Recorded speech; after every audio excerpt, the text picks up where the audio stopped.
এখন আমরা যাব হচ্ছে ব্যান্ডেল চার্চ। বছর ক্রিসমাসে কিরকম ভাবে ব্যান্ডেল চার্চটা সেজে উঠেছে।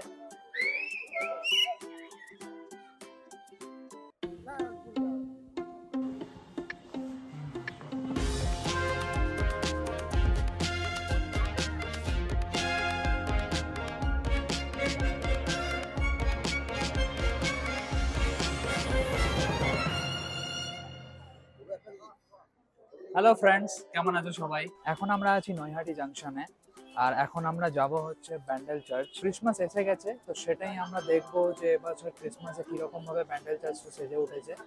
এখন আমরা আছি নৈহাটিতে, এখান থেকে ট্রেন ধরবো ব্যান্ডেল যাওয়ার জন্য, আর ব্যান্ডেল লোকালে চেপেই আমরা তোমাদেরকে নেক্সট জার্নিটা দেখাবো।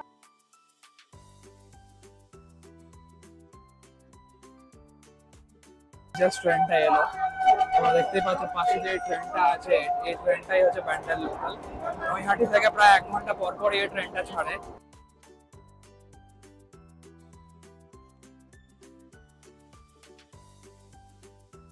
জাস্ট এখন ব্যান্ডেলে পৌঁছলাম, এখন ব্যান্ডেল লোকালে। তো এবার এখান থেকে আমরা যাবো একটা টোটো বা অটো, দেখবো কি পাওয়া যায়, দিয়ে ওইখান থেকে আমরা যাবো হচ্ছে ব্যান্ডেল চার্চ। স্টেশন থেকে বেরিয়ে এই ডান দিকের সোজা রাস্তাটা যেটা দেখতে পাচ্ছ, এটাই চলে যাচ্ছে অটো স্ট্যান্ডের দিকে। আর এই টোটো স্ট্যান্ড থেকে টোটো ধরেই আমরা চলে যাব ব্যান্ডেল চার্চের দিকে। আমরা এখন জাস্ট অটোয় বসলাম, এখন মানে অটো না টোটো এটা। আর এখান থেকে মানে যে ব্যান্ডেল স্টেশনের বাইরে থেকেই তোমরা এই টোটোটা পেয়ে যাবে। এটা 20 রুপিস করে নিচ্ছে পার হেড। সেটাতেই তোমরা আমার মনে হয় 10 থেকে 15 মিনিট লাগবে এখান থেকে ব্যান্ডেল চার্চ যেতে।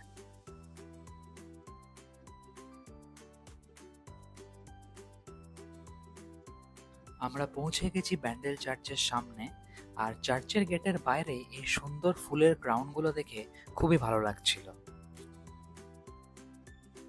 আর এই হলো ব্যান্ডেল চার্চের মেন এন্ট্রান্স, যেটা দিয়ে আমরা ভেতরে ঢুকবো। এখানের কোনো এন্ট্রি ফি কিছুই লাগে না, এটা টোটালটাই ফ্রি অফ কস্ট। আর এখানে এন্ট্রান্স গেটের বাইরেই সাইনবোর্ডে লেখা আছে চার্চের ভিজিটিং আওয়ার্স।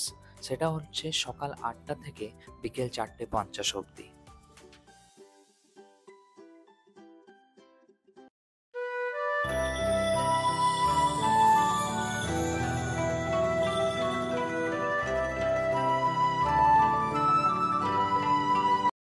পেছনে আমাদের চার্চ, ব্যান্ডেল চার্চ, আমরা পৌঁছে গেছি জাস্ট।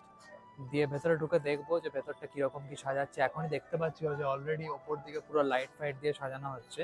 আর ওইখানটা অনেক কিছু প্যান্ডেল করে আর অনেক কিছু সাজানো ব্যাকগ্রাউন্ড এই যে প্যান্ডেল দিয়ে স্টার্ট হয়েছে কাজ। তো আমার মনে হয় 1 সপ্তাহের মতো বাকি আছে, এখন হয়তো তার মধ্যে হয়ে যাবে কমপ্লিট। তো আমরা এখন ভেতরে ঢুকে দেখবো যে কে কিরকম ভাবে পুরো ভেতরটাও তৈরি হচ্ছে, তারপর তোমাদেরকে দেখাবো। ব্যান্ডেল চার্চের পুরো নাম হলো basilica of the holy rosary. আর এই ব্যান্ডেল চার্চটা হলো পশ্চিমবঙ্গের কিছু প্রাচীনতম চার্চগুলোর মধ্যে একটা। চলো এবার ভেতরে ঢুকে দেখে নিই যে ক্রিসমাসের জন্যে কিভাবে সেজে উঠছে এই পুরো চার্চ। ভেতরের দিকে এগিয়ে যেতে আমরা দেখলাম রাস্তার চারদিকে যীশুখ্রিস্টের লাইফের কিছু বিভিন্ন উল্লেখযোগ্য ঘটনাগুলোকে এখানে তুলে ধরা হয়েছে।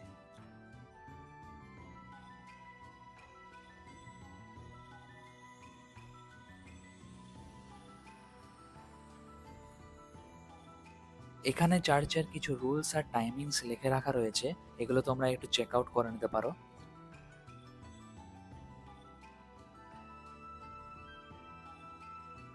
চলো এই জায়গাটা ঘুরতে ঘুরতে ব্যান্ডেল চার্চের একটা ইতিহাস তোমাদের জানিয়ে রাখি।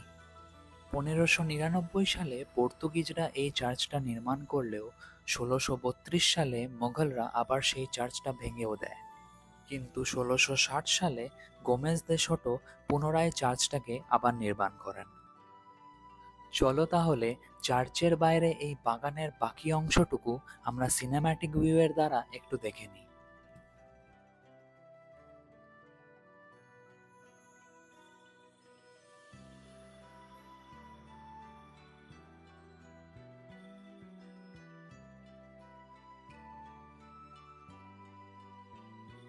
বাগান থেকে বেরিয়ে এবার আমরা চলে যাব সোজা চার্চের ভেতরে।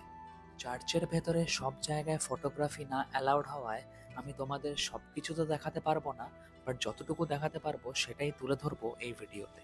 আর সেই জন্যই আমি এক্সপেক্ট করব যেন একটা লাইক বা একটা কমেন্ট অবশ্যই তোমরা করো এই ভিডিওতে। আর ভিডিওটা ভালো লেগে থাকলে সাবস্ক্রাইবটাও করে দিও। আশা করি খুব বেশি কিছু চাইছি না তোমাদের কাছ থেকে।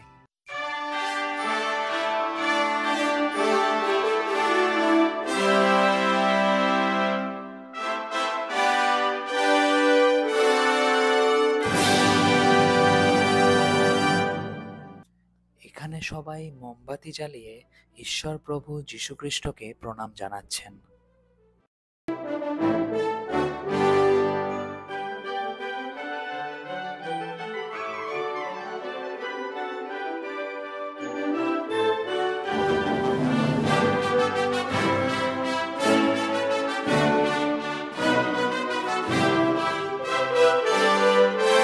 এখানে চার্চের ভেতরেও একটা গেট আছে, সেই গেটটা হলো ব্যালকনি গেট। এই ব্যালকনি গেটটাও বন্ধ হয়ে যায় বিকেল 4:45-এ। তো তোমরা যারা যারা ব্যান্ডেল চার্চে আসবে তারা অবশ্যই 4:45-এর মধ্যে এই ওপরের জায়গাটায় চলে আসবে, যেখানে অ্যাকচুয়ালি প্রার্থনা করা হয়।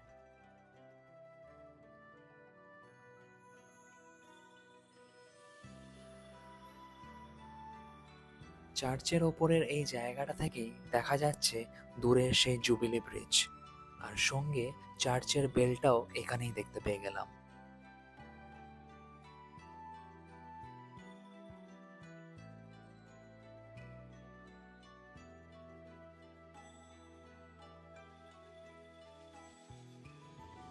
ওপরে ওঠা আর নিচে নামার রাস্তা কিন্তু আলাদা, আর এই রাস্তা দিয়েই আমাদেরকে নিচের দিকে এরপর নেমে যেতে হবে।